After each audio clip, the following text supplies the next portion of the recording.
up, Whatty Nerdigans? This is the one and only Packer Girl 89, and today's book Nerdigan discussion video is going to be on Fallen in Love by Lauren Kate. If you have not read Fallen, Torment, or Passion, or Fallen in Love, or have seen my previous book Nerdigan discussion videos on Fallen, Torment, or Passion, why are you here? Seriously, go watch the videos, go read the books, and then come back here so we can talk about it. So Fallen in Love takes place between Passion and Rapture, and I really strongly recommend reading Fallen in Love before you read Rapture, because there's some events in situations in Rapture that you will not understand unless you read Fallen in Love. And yes, this book is part of my hashtag AngelReadAthon, so some of the mythology from Fallen in Love might be brought up in my my ultimate book Nerdigan rant, which will be on Battle Angel by Scott Speer, which is coming soon, and we're really close to it. We have a few more series, and it's gonna be there. So here is the beautiful cover. We have Lucinda in a beautiful dress. Yes, it's so pretty. So Fallen in Love is really interesting. So, and let's get to this. So we have a Shelby and Miles chapter, and it's post-Jerusalem. This is when they're still in the announcers. This is their adventures in the announcers. So this is before they get back to the modern time. And they're stuck in the Middle Ages, and this is after they cleave Daniel from his past, Daniel's past self from him, you know what I mean. And the mission is to get Miles' hat back and find one of the fallen angels so they can get back and announce her back to the modern time. And Miles is on the Valentine's. He says this on the Valentine's Day fair tradition of dropping a name in Cupid's urn. So basically, it's a tradition carried over from the classical days of Rome. So before Valentine's Day, it was called Lupercalia. And Lupercalia was just a pagan celebration of fertility and the coming of spring. And all the eligible women in the town would write their names on strips of parchment and drop them into the urn, like that one that's there in the town. So when the bachelors drew from the urn, whoever's name they pulled out would be their sweetheart for the year. And eventually, the church got involved. They wanted to bring the pagan celebration under their control, so they attached a patron saint. And they did that with a lot of old holidays and traditions. Like, it wasn't a threat if they owned it. And now in his life, the real Valentine was known as a defender of romance. And people who couldn't legally get married, soldiers for instance, came to him from all over, and he'd perform the ceremony in secret. And they ran into Roland, and Roland was going to find Daniel for Luce because they wanted to make sure that they did that in this lifetime. And then Roland was going to send them home or send them back to modern time. And so they go to the village to barter, and I love how when Shelby was bartering for Miles' hat, she was saying that it was a mark of the devil. That's how she got Miles' hat. I thought that was hilarious. And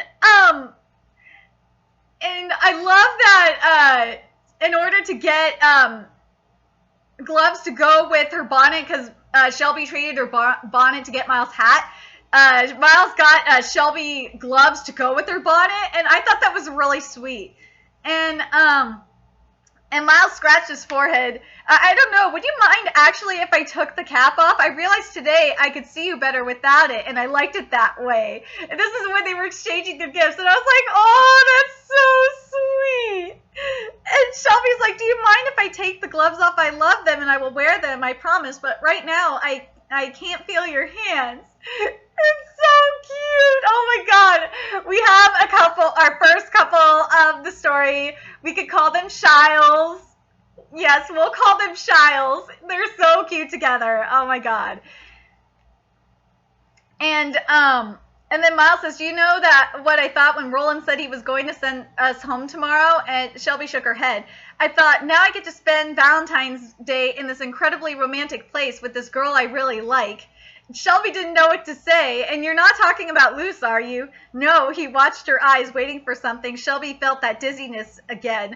I'm talking about you. And then they kissed, and I was like thinking, oh my god, so many feels. Shiles is totally real. Oh my god, oh my god, me and Arceus. It was so cute. And then we get a Roland chapter, and this is why I said you need to read this book before you read Rapture, because you get a background of the different characters' love stories, because they, at some point, every angel was in love. I think the only one we didn't get was Gabby. So yeah, and this is gonna be really important, because I'm gonna mention in Forgiven why I hope Lauren Kate writes another book, and I'm gonna leave Lauren Kate a message in the Forgiven Book Nerdigan discussion. So, Lauren, you better watch that Book Nerdigan discussion video, and I'm going to probably write you a tweet on this as well. So, anyway, inside this and now we're getting the Roland chapter. So this is after he left Miles and Shelby.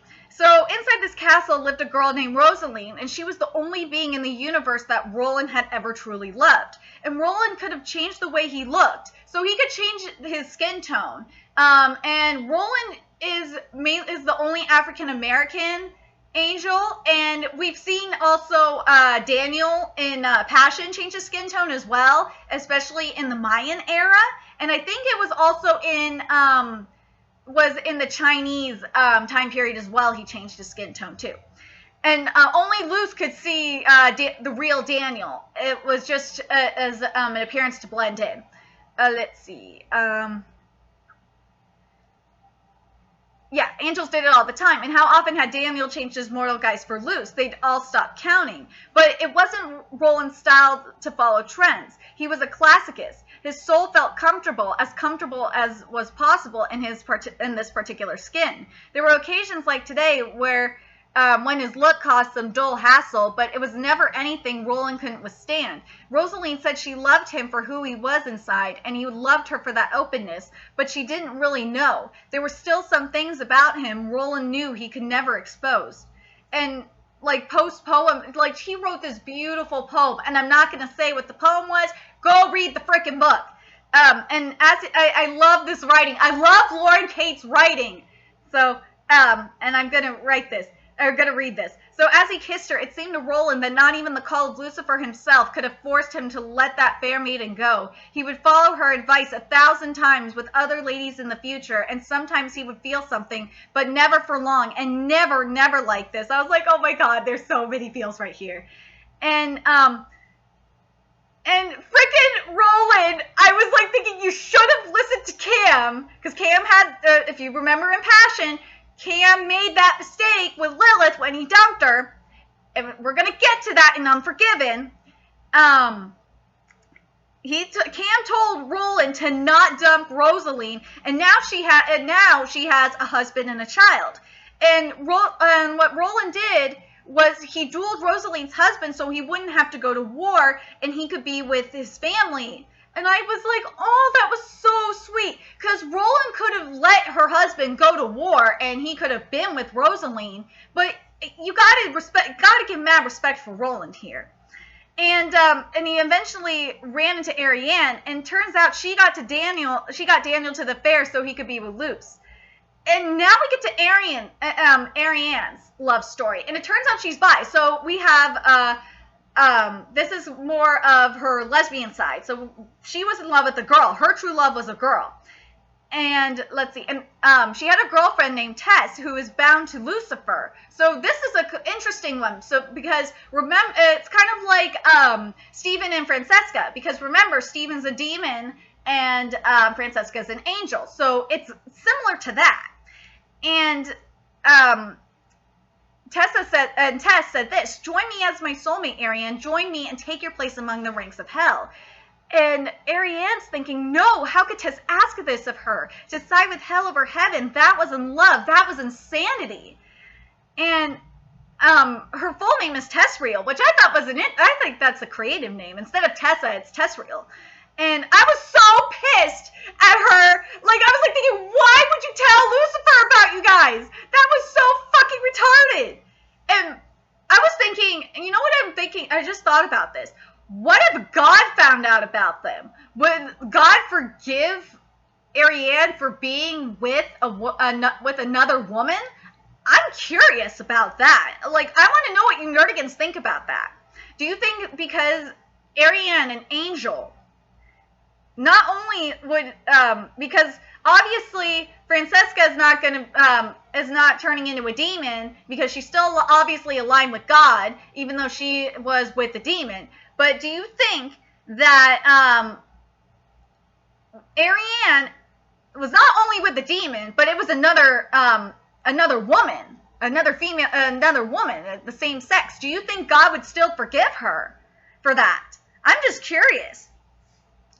Let's see. I was so pissed off about that. And poor Ari, she had to pick her duty to Daniel and Luce over Tess. That was so sad. And this writing is so good. Like, I was crying when I was about to cry when I was reading this. I can remember the first time I said goodbye to you. Tess had told her in the barn, I was so afraid I'd never see you again. And then Arianne remembered it too. Thousands of years ago, she and Annabelle and Gabby had been hovering in a dark rain cloud on the outskirts of a place called Canaan, watching a mortal celebration led by a man named Abraham, when the angel appeared out of nowhere and hovered before them in the sky. To Arianne, the unknown angel's wings were lovely, and her body looked as soft as a cumulus cloud. Lightning flashed across her radiant white skin. Arianne remembered wanting to reach out and touch her, as if to make certain the angel was real. I am Tessriel, your former sister in heaven. The unfamiliar angel had bowed her head in deference. Angel of the thunder that rolls across Eurasia. And the next time they saw each other again, Tess said this. She said, a kiss. I promised myself that if I did see you again, that's what I would do. I was like, oh, that was so sweet. And then Tess attempted to cut off her wings with a star shot. Like, holy shit. And remember I mentioned in the Fallen Book Nerdigan discussion that to remember Arianne's scar, that this was important. So Arianne got the scar on her neck and her body, because remember, she had scars on her body too, because hers and Tessa's blood mixed, and it turned into acid on her body and singeing off her skin. So if angel and demon blood mix, it turns into acid and leaves scars on the angel's body. I don't know if it's the same on demons, because it really didn't say. But that's how the effect is on angels. And I want to know what you nerdigans think. Do you think it's the same thing on a demon skin? If that has the same effect on demon skin like it does on angels? Would a mixture of angel and demon blood scar demon skin like it does angel skin? Leave that in the comment section. I'm curious what you think. And Arianne says this, I have to go. She whispered to Tess, whose breath was shallowed and labored, I will send help for you. Someone will come to take care of you. And she says this, and this was on all, keep in mind, all these events that are going on in this book are all on Valentine's Day. Some of them are in different time periods. But anyway, then Arianne says, I love you and will never love another. The best way I can honor that is to go now and fight for the kind of love we shared, the kind of love I believe in. I hope someday you find what you are looking for. And a tear slid down Arianne's cheek. Happy Valentine's Day, my one and only. And I was like, oh, God. I feel so bad for Arianne. Out of all the stories, all the love stories in this book, Arianne's is the most heartbreaking. I don't know how Arianne can smile at all. That is just so freaking heartbreaking. Oh my God, that one's the one that hurts the most. That one's the one that's the most heart-wrenching. And then now we get to Luce's POV of the Valentine's Day Festival. And this is the only Valentine's Day Luce ever had with Daniel. And poor Bill, he loved and lost. And this is important because this is going to come up in Rapture. because remember, Bill is really Lucifer. We're going to find out who Lucifer loved and lost in Rapture. So, and it finally did, it took forever for Daniel to get to this. So it was a sweet Valentine's Day gift. So let's get to what it says in here. And I love this freaking writing. She could hear the smile in Daniel's voice, and when she opened her eyes and saw him standing before the tree stump, decked with a vast bouquet of peonies in a tall, wide copper vase, she covered her mouth and gasped. But that wasn't all. Daniel had threaded peony blossoms through the slender branches. Now you understand why I mentioned peonies throughout the Book Nerdigan discussions through the past Fallen books, because peonies are a symbol. It's a symbol of their love. Let's see. But that wasn't all. Wait.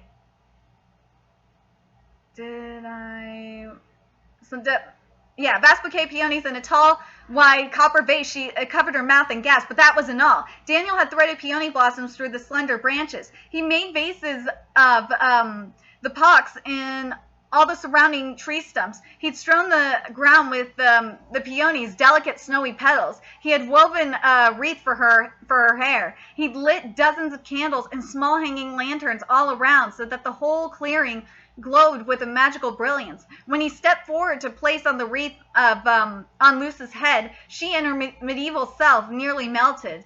They were the symbol of Daniel Gregory's eternal love. And they make their Valentine's tradition peonies and a kiss. Like, oh, that's so sweet. But something was different. This was not the all-consuming flame that extinguished her, that had exiled her from past bodies and sent whole theaters up in smoke. This was her warm, dazzling ecstasy of kissing someone you truly loved, someone you were meant to be with forever and for now. This is how it ends. Within the distance, church bells rang. They would be drawing from Cupid's urn, and now boys' hands randomly selecting their sweethearts, girls' cheeks red with anticipation, everyone hoping for a kiss. And Luce closed her eyes and wished that every couple on the green, that every couple in the world could share a kiss as sweet as this one. And then Daniel said, "Happy Valentine's Day, Lucinda." And Lucinda says, "Happy Valentine's Day, Daniel. Here's to many, many more." And he gave her a warm, hopeful look and nodded, "I promise." I love this book. This book gives you so many feels. I'm a hopeless romantic, okay? Like, I want to know from you Nerdigans, like, which love story was your favorite? Like, the most heartbreaking one, and I think my favorite that makes me happy is Miles and Shelby, and the one that makes me really depressed, and I'll mention in I won't mention it in Unforgiven. Maybe I'll mention it in, I'm going to probably mention why I want a little bit more of elaboration on it in Unforgiven, and the Unforgiven Book Nerdigan discussion, is Arianne and Tess. Their story is so interesting. I really want to know more about that, more elaboration on that story. It's so sad. I love that story. And I want to know what you Nerdigans thought about the angel blood and demon blood mixing. Like, especially how it left scarring on Arianne's skin. I want to know how you thought about the mixing of that in, if you think that kills demons as well. Not kills demons. I mean burning and scarring demon skin as well. So anyway, remember to like, comment, share, and subscribe to Nerdigans Inc. If you love what I'm doing, please feel free to donate to Nerdigans Inc. Nerdigans Inc. Patreon, which the link is in the description box below, and become a Nerdigan today. And also, if you want to see more shenanigans that I'm causing on the internet, please follow my Twitter, which the Twitter handle is in the link below as well. And until next time, Nerdigans, I will be seeing you in the next Book Nerdigan discussion video, which will be Rapture by Lauren Kate. Until next time, Nerdigans, bye!